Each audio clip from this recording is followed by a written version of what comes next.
தமிழ்நாடு மின்வாரிய ஓய்வு பெற்ற தொழிலாளர்கள் மற்றும் அலுவலர் சங்க கூட்டம் மாநில செயலாளர் ராஜாங்கம் தலைமையில் மதுரையில் நடந்தது. மதுரை கிளை செயலாளர் ஜெயக்குமார் வரவேற்றார்.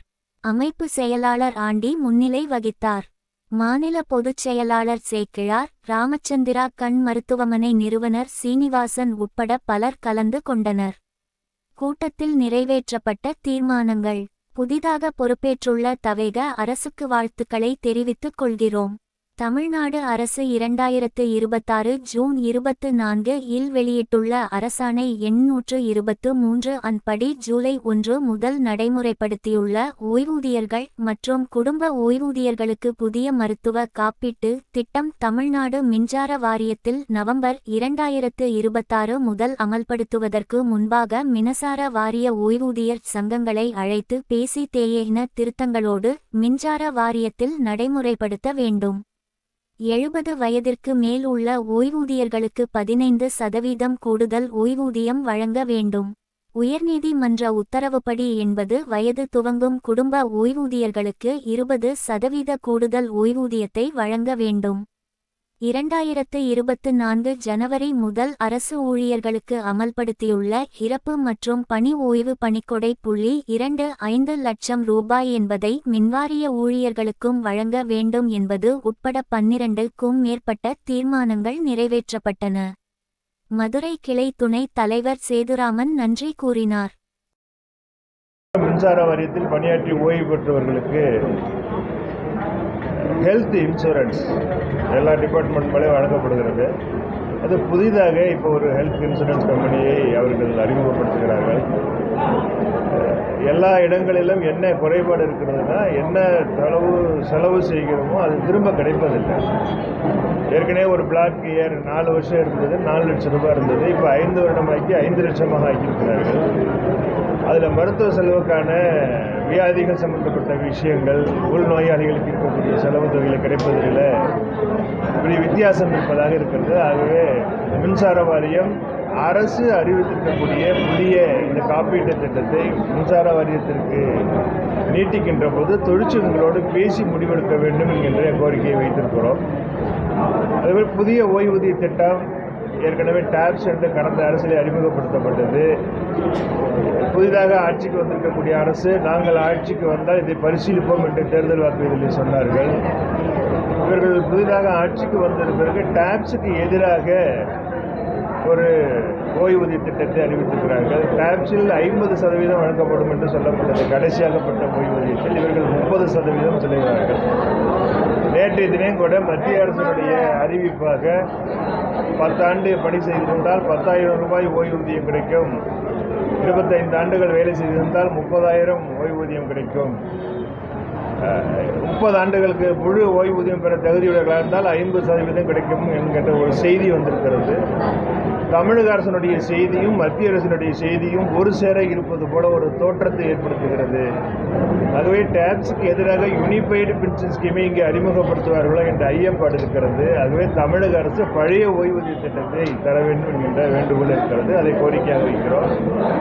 டிஜிஆர்சி என்று சொல்லக்கூடிய மின்சார வாரியத்தில் பணியாற்றிக் கொண்டிருக்கக்கூடிய தொழிலாளர்கள் ஓய்வு பெற்றாலோ இறந்தாலோ வழங்கக்கூடிய 25 லட்சம் ரூபாய் அரசுக்கு வழங்கப்படுகிறது, எங்களுக்கு வழங்கப்படுவதில்லை.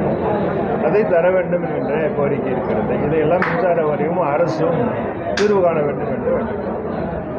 இன்னைக்கு இந்த அரசு பதவியேற்றதுக்கு அப்புறம் மின்சாரத்தில் தான் மேஜரான ஒரு பார்வை அமைதியாக இருக்க சொல்லுங்க. மைக்கு மின் கட்டணத்தில் வந்து நிறைய பிரச்சனைகள் இருக்கு. மின் கட்டணத்தில் ஏற்பட்டிருக்கக்கூடிய ஏற்றத்தாழ்வு என்பது வெயிலினால் ஏற்பட்டிருக்கக்கூடிய அரசு தரப்பிலிருந்து மின் கட்டணத்தை உயர்த்தலை.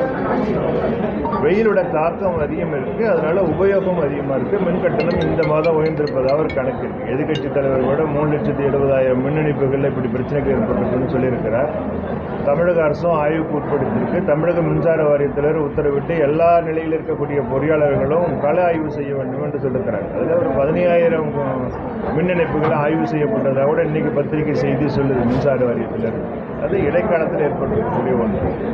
மின்சார வாரியத்தில் ஏற்கனவே ஆட்கள் பற்றாக்குறை இருக்குது. ஒரு 60,000 இடம் காலியிடம் இருக்குது. அந்த காலியிடத்தை பூர்த்தி செய்தால்தான் சரியான சேவையை செய்ய முடியும். புதிதாக அமைந்திருக்கக்கூடிய அரசு எல்லா இடங்களிலும் சீர்திருத்த விஷயங்களை மேற்கொள்கின்ற பொழுது மின்சார வாரியத்திலும் அதை செய்ய வேண்டும் என்று எதிர்பார்க்கின்றோம். மின்சார வாரியத்தினுடைய வெள்ளை அறிக்கையை வெளியிட்ட போது 15,000 அடிப்படை பணியிடங்கள் டிஎன்பிசி வழியாக நேரடி நியமனம் செய்யப்படும் என்று சொன்னார்கள்.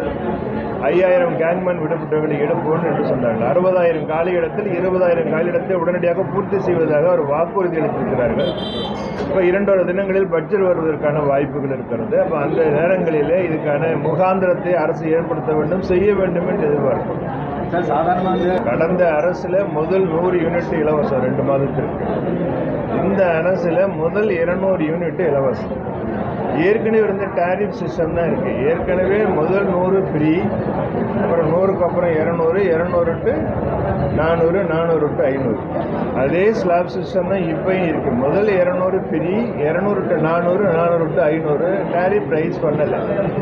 ஏன்னா ரெகுலேட்டரி கமிஷனோட மேண்டேட்டை இம்ப்ளிமெண்ட் பண்ணலை. ரெகுலேட்டரி கமிஷன் சேர்பர்சன் வேக்கண்டாக இருக்கிறதுனால இந்த நியூ கவர்மெண்ட் பொசிஷனுக்கு வந்ததற்கு பிறகு அவங்க டேரிஃபை ஹைக் பண்ணலை. இந்த ஜூலையில் ஹைக் பண்ணியிருக்கோம். It's mandate. ரெகுலேட்டரி கமிஷன் சொல்லுது.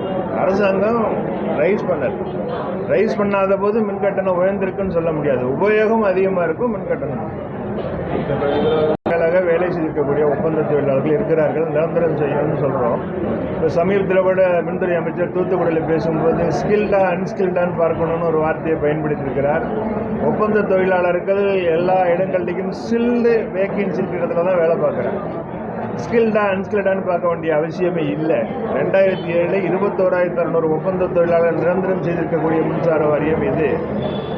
மின்சார வாரியத்தில் இருக்கக்கூடிய ஒப்பந்த தொழிலாளர்களை நிரந்தரம் செய்வதற்கு தொழிற்சங்கங்களோடு பேச்சுவார்த்தை நடத்தி நிரந்தரம் செய்ய வேண்டும். 1. 2வது 966 ரூபாய் துணை ஊதியம் தந்து கொண்டிருக்கிறார், டெய்லி வேஜஸ். அதை த்ரூ கான்ட்ராக்டர் கொடுக்குறாங்க.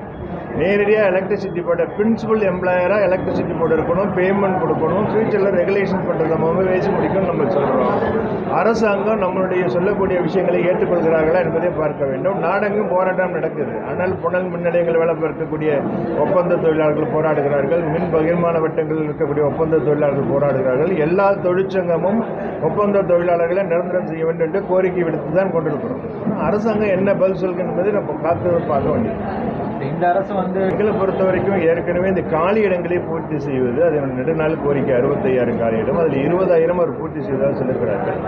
கடந்த மார்ச் 13ஆம் தேதி மின்சார வாரியத்தில் ஒரு முத்தரப்பு ஒப்பந்தம் ஏற்பட்டிருக்கிறது. அது கேங்மேன் பணியாளர்களை கள உதவியாக பதவி மாற்றம் செய்வது என்று இருதரப்பும் முத்தரப்புமே ஏற்றுக்கொள்ளப்பட்டிருக்கிறது. இப்போ இந்த 20,000 காலியிடம் பூர்த்தி செய்வது, இந்த 9,613 கேங்மேனை கள உதவியாளராக மாற்றுவது, ஒப்பந்த தொழிலாளர்களை நிரந்தரம் செய்வது, பகுதி நேர பணியாளர்கள் என்று சொல்லக்கூடிய சுகாதார பணிகள் இல்லாத அலுவலகங்கள் 1000க்கும் மேற்பட்ட அலுவலகங்கள் இருக்கிறது. இவர்களெல்லாம் நியமனம் செய்யவில்லை என்றால் நிச்சயமாக போராட்டம் இருக்கும். பார்த்த செய்தி 15,000ல் 200 300 கூடுதலாக இருக்குன்னு சொல்றாங்கன்னு சொல்லியிருக்கிறாரு. தவறு நடந்திருக்கான்னு எனக்கு தெரியாது. அமைச்சர் சொல்லிருக்கிறார். அமைச்சருக்கு எலக்ட்ரிசிட்டி போர்டுல ரிப்போர்ட் போயிருக்கலாம் சொல்லியிருக்கலாம். எலக்ட்ரிசிட்டி போர்டுல எனக்கு ரிப்போர்ட் கிடையாது.